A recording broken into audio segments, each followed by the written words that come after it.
The deadly civil war in Toronto. Jane and Finch. I ain't know I don't got no kids. Now, a lot of people all over the world have probably all heard of or listened to artists like Drake, Tory Lanez, or The Weeknd, but a lot of people probably don't know much about the big city they grew up in. Today, we'll be looking at the streets of Toronto and how it was a miracle that the artist I just named managed to make it out. Let's get into the video. Before I get into this one, guys, today we are running another giveaway, this time for an iPhone 14 Pro, and I'm giving this away to a random subscriber of my channel which comments the letters KN on J. What are you talking about? That's a free iPhone 14. Busy's latest release called Noid. Make sure you keep posted on my Instagram in the description to see what else I gotta do? It's away to a random subscriber of my channel which comments the letters KN on J Busy's latest release. Oh, I gotta go to his channel?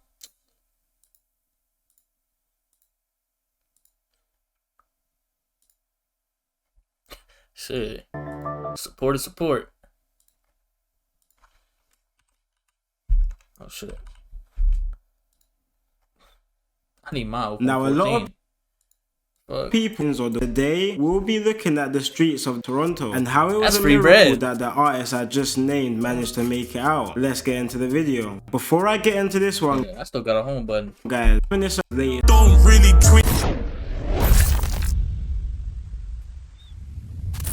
So like I said before, got a sub, buddy. Fuck it. We already here. We are going inside Canada. As a whole, Canada has always struggled with being overlooked in the music scene, especially... Wait, they can't see who I'm subscribed to?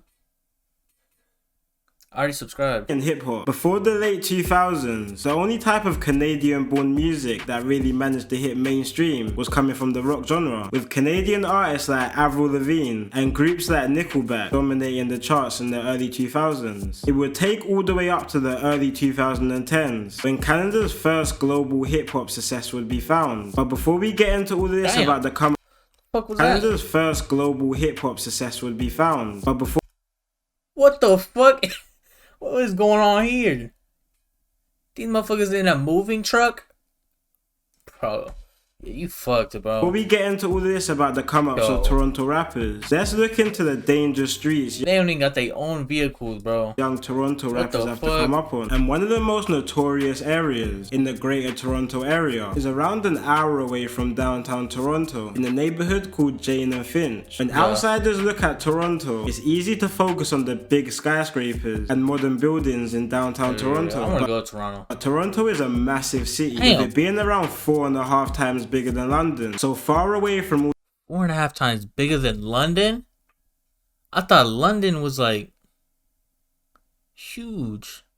They got like the area codes and shit, the numbers. The modern and exciting inner city, there's areas like Jane and Finch. Now, Jane and Finch doesn't have the best reputation in Toronto. It's quite notorious for being a low income and crime-ridden neighborhood, to say the least. And a lot of this is due to in Toronto, they hit mad civilians. I'm never going there.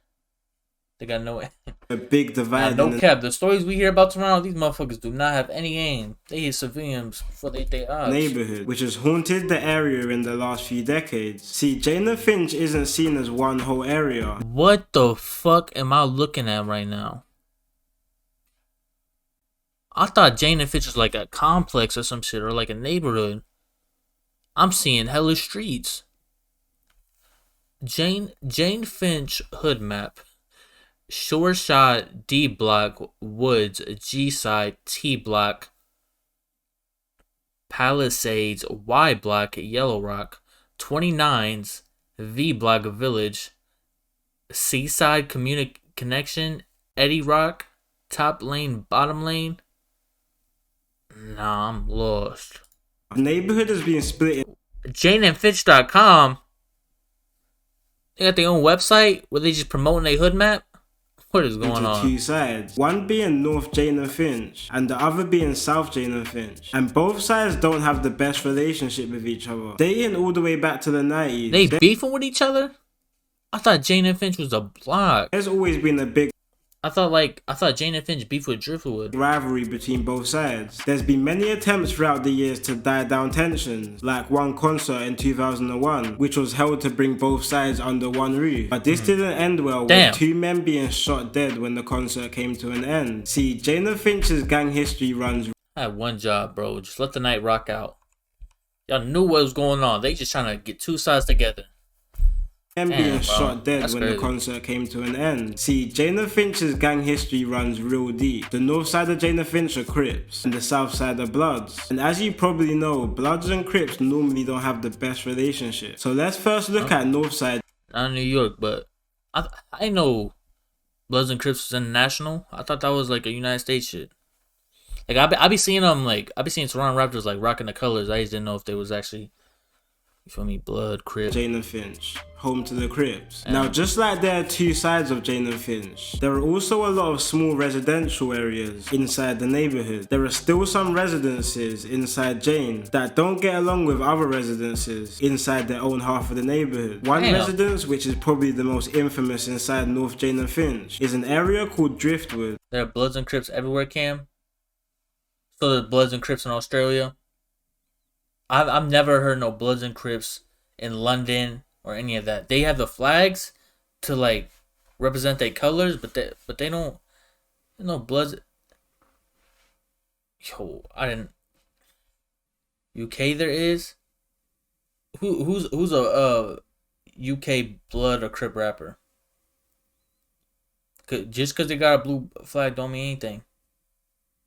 Like I heard people in London just like. They just pick different colors and flags, but they're not affiliated with nothing. That's what I'm saying, bro. Like, for the neighborhood. One residence, which is probably the most. It's like, didn't Bloods and Crips start in LA? So how the fuck they get all the way up in Toronto, all the way across the sea? Motherfuckers, big homies got to fly across to London to put people on. Infamous inside North Jane and Finch is an area called Driftwood. Now, Driftwood is home to the. Oh, Driftwood is inside Jane and Finch. Infamous inside their own half of the neighborhood. One residence, which is probably the most infamous inside North Jane and Finch, is an area called Driftwood. Now, Driftwood is home to the first big music movement coming out of Jane and Finch from some Driftwood Crips, who now go by the name of Wasgang. And the first artist to really put on for the group was a Driftwood artist called Robin Banks, who burst onto the scene in early 2015 with songs like Up Next, which pioneered a new trap wave sound to Toronto. But it wouldn't be long until someone from Robin Banks' crew would be brought to national attention after a Crip from Driftwood called Wassy was shot dead on July 25th, 2015. Wassy grew up in the Driftwood area, but early on in life started finding himself in trouble with the law, which led him to being in and out of jail from a young age. But on June 28th, 2015, Wassy would take his life of crime to the next level. Around 6 AM, Wassy and his friend would find themselves going to an apartment party near downtown Toronto. But it would only be it's the one that an hour after the two stepping in the party that, according to Wassy's friend, Wassy took interest at another party goer's gold watch and chain. An altercation happened which ended with 2 men being shot dead and Wassy and his friend making a run for it. Wassy and his friend became main suspects for the murder after CCTV footage was found of the pair leaving the apartment straight after the murder. CCTV footage even captured Wassy and his friend reenacting the murder while they was leaving the apartment in the lift. Wassy's friend handed himself in after they were wanted, but Wassy had other ideas and went on the run. Most people, when they're on the run for a murder, they would normally hide out or move to a low-key part of the country, or even attempt to leave the country completely. But Wassy had different plans and was just living like any other person in the city would, going clubbing in downtown Toronto and still enjoying life. But this was short-lived. With less than a month after the double murder, there were reports that Wassy was inside the club in Toronto, and in no time, several undercover officers were waiting outside the club, ready to catch him. Wassy left the club and got into a car, and this was when undercover officers made their move, blocking in the vehicle. But stuff went left when shots started firing between the police officers and Wassy, with a shot ending up hitting Wassy in the chest, sadly killing him. Wassy was loved and respected a lot, especially in his Driftwood area, with Robin Banks and his crew even renaming their music group to Wasgang in remembrance to him. And a lot of members even started rocking gold chains with a pendant of his face on on it. Wassie's crazy story brought a lot of attention towards North Jane and Finch, and there was only more attention to the area after another double murder took place, and after party of the biggest Toronto rapper Drake's OVO festival. Every year, Drake holds a massive festival in Toronto and invites some of the biggest artists to perform to his home city, creating one of the biggest events in Toronto. And the nightclub in Toronto called Music Nightclub was hosting the after party, which a few high profile people were attending. But somehow, despite all the security and police guarding the club, someone managed to get inside the club and let off several shots, hitting a man who went by the name of Slugger, killing him inside the club. After the shots, people started to disperse outside the club, but shooting continued outside, with several shots hitting random civilians trying to escape the carnage. Sadly, one of these shots ended up hitting a young woman who was desperately trying to get into a cab to escape the bullets. Slugger was linked to the Crips in an area called Rexdale, who have a feud with the Crips in Driftwood. Now, a few months after this week of madness, Robin Banks, alongside some of his friends from Driftwood, dropped a song which blew up more than they probably thought. The song named Was Gang dropped in November 2015 and quickly the song named Pressa GD FB Was Gang dropped in November 2015 and quickly amassed millions of views on YouTube, bringing listeners from all over the world in probably their first introduction into real Toronto street music, showcasing the world to Robin Banks and another rapper who soon after would take over the Toronto rap game called Pressa. In this song, Pressa really stood out over everyone else with his unique high-pitched voice and baby face, creating an early buzz for himself. Pressa started making more noise in 2016, releasing songs like Demiana and TBH getting millions of views. But before Pressa even picked up a mic, he was already well known in Jane and Finch. Less than 2 months of being born, Pressa's dad hit national news after he got into an altercation with a security guard after he was angry waiting in a line for too long outside the party. After a while of waiting, he calmly went to his car to grab a gun and shot the security guard in the chest, killing him. Pressa's dad ended up getting 15 years to life for this murder before Pressa even properly started in life, leaving Pressa's mum to attempt to take care of him and his older brother alone. But with Pressa growing up in the streets of Driftwood without having a proper father figure with him, led him and his older brother to get involved in Is that Pressa? attempt to take care of him and his older brother alone. But with Pressa growing up in the streets of Driftwood without having a proper father figure with him, led him and his older brother to get involved in crime from an early age. In 2011, this caught up to Pressa and his older brother, with both of them getting caught up in a gang takedown dubbed Project Marvel, which took down 60 alleged violent gang members around the Driftwood area. Pressa's brother was actually labelled the leader of the gang in the area, and Pressa himself was treated as the second in command, despite him only being around 15 at the time. Pressa's brother would end up getting sentenced to 10 years for gun, drug and gang charges, and Pressa ended up spending a little bit of time inside himself. But in 2016, Pressa started making a new avenue for himself, with him quickly being quite a big music figure in the Toronto scene. But it wouldn't be long before Pressa will be wrapped up into another case that could have easily ended his career short. A few months after Pressa dropped probably his biggest solo track at the time, called Demiana, Was Gang were throwing an apartment party in downtown Toronto when an opposing gang crashed the party. This led to a shootout between the two groups in the corridor of the apartment, leading all the way to the elevators of the apartment. Not long after this, allegedly Was Gang members invited over two 17-year-old boys to an apartment who they thought tipped off their ops about their party. When the two boys got to the apartment, they were subjected to some quite crazy stuff. Oh bro, I remember this. Oh my god. Hey yo, bro. Their party. When the two boys got to the apartment, they were subjected to some quite crazy stuff. It was said they were tied to a chair so they couldn't escape and were regularly beaten. They were even forced to play Russian roulette with a loaded handgun. This went on for around 48 hours until they moved to another location, which even happened to be one of the kidnappers' home addresses. While one of the kidnappers' family was still inside and living inside the property, it was claimed that the two boys were even forced to do sexual acts on each other. The kidnappers, after some time, demanded the family members of the two boys. Fuck no, bro. Like, fuck no. Like, acts on each other. The Hey. kidnappers, after some time, demanded the family members of the two boys for $3,000 for their release, and a further $10,000 for the videos of them two doing sexual acts not to be Nah, that's some shit like I knew about for a while, bro. Like, person got locked up for this shit. Yo, that shit was crazy, bro. posted online, which was eventually paid out, and the boys They basically line they ops, got them to come in. You feel me? Tied them up, kidnapped them or whatever, allegedly, and then made each other, you feel me, do some crazy shit, some Ayo shit to each other.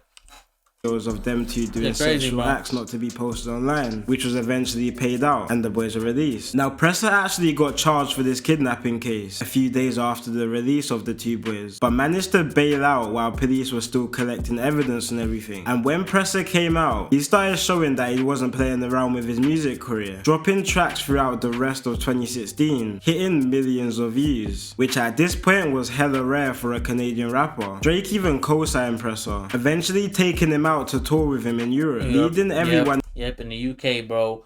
And I remember Drake got hella backlash because it was like, damn, like you brought a known man charged with kidnapping. He was getting a whole bunch of backlash for that shit. Drake even co-signed Presser, eventually taking him out to tour with him in Europe, leading everyone in Canada to think that they have a new superstar on their hands. Robin Banks was also doing his thing, dropping tracks like Priceless, which was easily one of the hottest tracks coming out of Toronto in 2016. And Robin Banks continued to drop bangers in the first half of 2017. On the 14th of April 2017, Robin Banks' music career was put on hold. Robin Banks' friend was celebrating his birthday in a shisha bar up in the city, so Banks pulled up to the bar to show some love to his friend, but someone in the bar must have gave the drop that Robin Banks was there, because when Banks and some of his friends went outside the bar to smoke, two men were waiting outside in a blacked out car and let off several shots hitting 3 people, but mostly targeting Robin Banks. Banks was shot 9 times in his legs, stopping him from being able to run away from the shots, but a final shot to the neck dropped him to the ground, and Robin Banks was rushed to hospital in a life-threatening condition. When the news came out, quite a few reports on social media were claiming that Robin Banks had lost his life to the shots, but luckily Banks managed to power through, eventually waking up a couple days afterwards thanks to his treatment. Banks started doing well in hospital and friends and family were looking forward to a full recovery, but around a month later, the news broke that Robin Banks may never be able to walk again, with shots to his legs literally crippling him, leaving him in a wheelchair. But this didn't stop him, with him still releasing tracks and continuing to grow his up top label, despite him literally being paralysed, which is quite inspiring. But Robin Banks was left with a better fate than a lot of rappers in his area. Toronto throughout the years has had quite a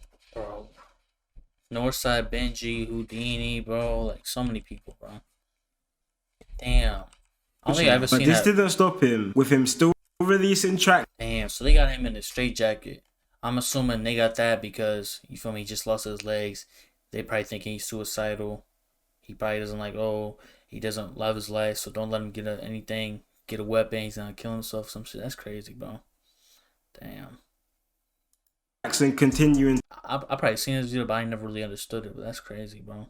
to grow They got him tied up. his up top label, despite him literally being paralysed, which is quite inspiring. But Robin Banks was left with a better fate than a lot of rappers in his area. Toronto throughout the years has had quite a bad luck with their rappers. It kinda seems like there's a curse going round. Anytime it looks like a rapper is on his way up, they always end up dying or getting caught up in a really bad case. Back around the same time Presser was arrested for his kidnapping case, a new up and coming rapper from a nearby opposing area to Wasgang called SLIXZZ was shot and killed days after he released his biggest track called Realist in the Sits. Another rapper from the same area as SLIXZZ was also shot dead in 2017 called Young Dubs. Around the same time of Young Dubs' murder, another Wasgang rapper called YG was a top suspect in a shooting which left an opposing gang member dead, and he went on the run to America. And yet again, another Wasgang rapper by the name of FB was remanded for a case where him and 3 other men allegedly ran up in an illegal marijuana dispensary, pistol whipped a worker, and tying up any staff members inside the shop in plastic restraints until the police pulled up and they escaped. But one of the biggest losses to come from the Toronto rap scene came on June the 30th, 2018, a rapper called Smoke Dogg. Now in 2018, Smoke Dogg was one of the biggest things coming out of Toronto. He was coming out of a neighborhood called Regent Park, located in downtown Toronto. But despite Regent Park being just minutes away from the rich and thriving center of the city, and even Regent Park itself being redeveloped into quite an impressive area, it still contains quite a few low-income residents who are left to try and keep up with the pretty much unaffordable cost of living in downtown Toronto. Now in June 2018, Smoke Dogg alongside his manager went to a nightclub called Cube, and everything seemed alright. But when Smoke Dogg was outside the club, he got into an argument with a Wasgang rapper called 21 Knee, which ended with Smoke Dogg alongside his manager being shot dead. It's rumoured that 21 Knee mocked Smoke Dogg just before this incident due to Smoke Dogg's chain being robbed recently before, and then after this all hell just broke loose. 21 Knee went on the run all the way to the other side of Canada, but was eventually caught and found guilty of second-degree murder. Now this whole situation was kinda weird because Wasgang's area, Driftwood, and Smoke Dogg's area, Regent Park, didn't really seem to have much issues with each other prior to this murder. Like both areas are easily around 30 to 45 minutes away from each other, and the Driftwood rapper Presser and Smoke Dogg seem to have a good relationship with each other, with them both being part of Drake's European tour and being seen in several pictures with each other. But the murder of Smoke Dogg caused tension between both Regent Park and Driftwood, and the response to this was worse than anyone expected. By 2020, long after his kidnapping charges were dropped, Presser took his music career to the next level and had moved out to Los Angeles ready to take on the US music scene. And it was seeming like another rapper coming straight out of Driftwood was looking to join him soon, called Houdini. Houdini was creating a crazy buzz in Toronto, with tracks like Late Night, which is on now 11 million views. You could really tell Houdini was taking his music career serious as well when he moved to the other side of Canada in a city called Vancouver so he could be closer to LA where he was networking. And anytime he was in Canada, he would stay well away from Toronto. But deep into COVID times in 2020, after several months away from his family, he decided it was time to go visit them in Toronto during the Easter period. During his time back in the city, he was staying at his friend's Airbnb in downtown Toronto, but in May 26th, tragedy struck. Word got around that Houdini was back in the city, and when Houdini and a couple friends were out and about in the center of the city, a rented blue Volkswagen managed to lock onto the vehicle Houdini had been traveling in, and waited around 40 minutes for Houdini and his friends to go back into his car. When Houdini walked past the blue Volkswagen, the Volkswagen U-turned and started letting off shots into Houdini and his friends. Houdini started running for his life immediately, while one of his friends was shooting back at the attackers. But it was clear that Houdini was the car's target, with the car catching up to Houdini and the shooter jumping out to get some more shots off onto him. The scene just looked like a complete mess. Shots look crazy, bro. Like,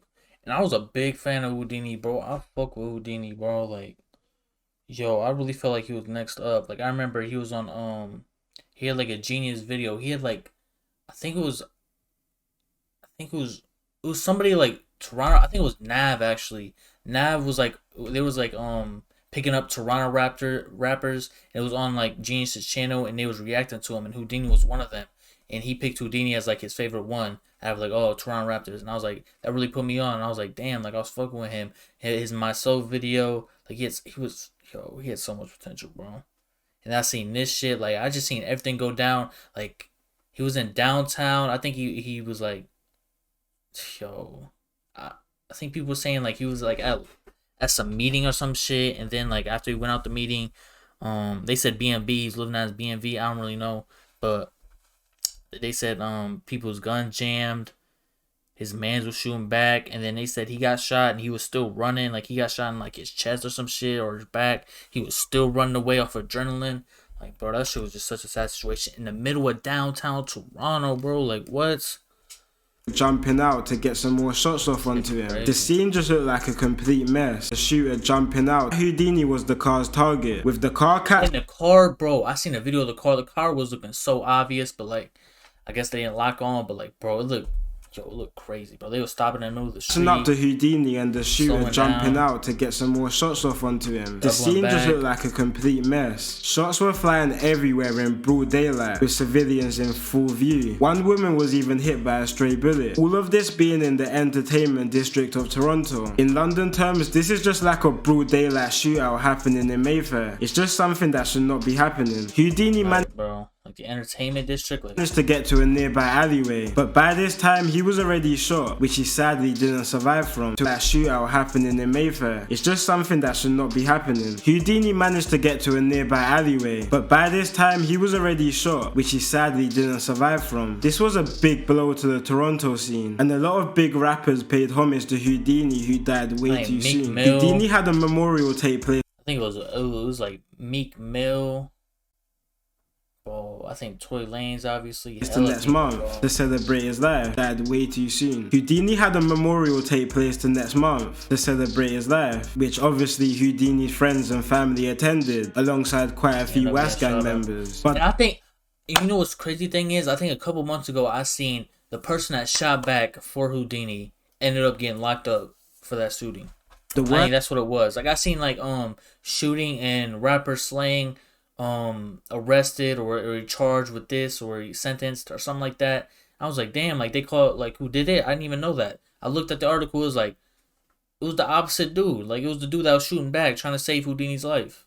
Like that came out about the funeral and take place the next month to celebrate his life, which obviously Houdini's friends and family attended, alongside quite a few OUSMANE members. But the word came out about the funeral, and a couple uninvited guests pulled up. A massive shootout happened where more than 60 shots were fired, but luckily no one suffered any serious injuries from the shot. Two OUSMANE members called Burner Bands and GD were arrested for the shooting despite them only defending themselves, leading Regent Park and Driftwood to fully start feuding with each other, all stemming from 21 Neat's murder of Smoke Dog. 21 Neat also has a blood brother part of OUSMANE who goes by the name of 22 Neat. But just like 21 Neat, 22's story doesn't end quite well. 22 Neat's sad story started after allegedly another OUSMANE rapper called YS, alongside another member called Flipper, were allegedly paid to Flipper execute a member of a Canadian mafia. A month after this murder, the OUSMANE rapper YS was found dead himself in the execution style murder all the way on the other side of Canada. Now allegedly 22 Neat had something to do with this murder, and a couple days after 22 Neat was found dead himself, in quite a crazy month of events. Now we're in 2023 and Jada Finch are left wondering how big some of these artists could have been if they stayed alive. Press is still holding it down for the north side of Jada Finch, setting up camp in LA and still releasing good music. Robin Banks doesn't release too much anymore, focusing on other ventures while still being paralysed. Another OUSMANE rapper who went by the name Tall Up Twin was a victim of a triple murder inside an apartment party in downtown Toronto. It's even alleged that he actually killed the two other victims in the triple murder and then shot himself in the head after realising what he had done. But he still has a twin that still raps till this day. The south side of Jada Finch has always struggled a bit with producing big rappers. One rapper which has seen quite a bit of success is a rapper called LB Spiffy, who was actually one of the first underground Toronto rappers I've listened to back in 2017 to 18. Another up and coming rapper coming out of South Jane was NHS JJ, but sadly yet again he was a victim of a murder in 2020. But the hottest But sadly, another up-and-coming rapper coming out of South Jane was NHS JJ. But sadly, yet again, he was a victim of a murder in 2020. But the hottest rapper coming out of South Jane is definitely a rapper called Doovie, who started seeing nationwide success after his hit single called Nightmares. Hopefully we start to see more underground Toronto rappers making it out of Toronto like Presser. And let me know in the comments if you want me to cover any more crazy Canadian stories. But for now, it's been your boy Kid Nerd, and peace out. Nah, bro. Rest in peace, Houdini. I'm fucking with Doovie. Yo, there's so much talent lost in Toronto.